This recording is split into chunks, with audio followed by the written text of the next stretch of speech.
Once upon a time, in a small apartment in Seattle, a man named Jeff Bezos was contemplating a risky decision. He had a secure job at a Wall Street firm, but he also had an idea that wouldn't leave him alone.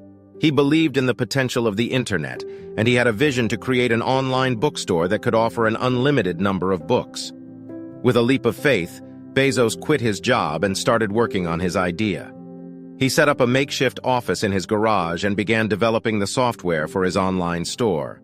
He named it Amazon, inspired by the vastness of the Amazon River. The early days were challenging. Bezos and his small team worked long hours, packing orders themselves and driving the packages to the post office in their own cars. But despite the challenges, they persevered. They believed in their vision and were determined to make it a reality. Slowly but surely, Amazon began to grow. Word spread about this new online bookstore that could deliver any book right to your doorstep. Sales started to increase, and before long, Amazon was no longer just a bookstore.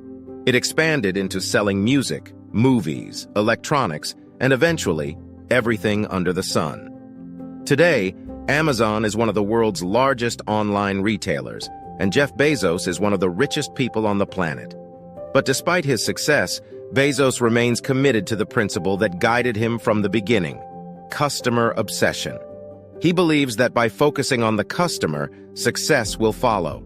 The story of Jeff Bezos and Amazon is a testament to the power of a great idea and the courage to pursue it. It reminds us that success often requires taking risks, and that perseverance in the face of challenges can lead to incredible achievements. So, whether you're in a garage, a small apartment, or even just at your kitchen table, remember, with a strong vision and a lot of hard work, you can change the world, just like Jeff Bezos did.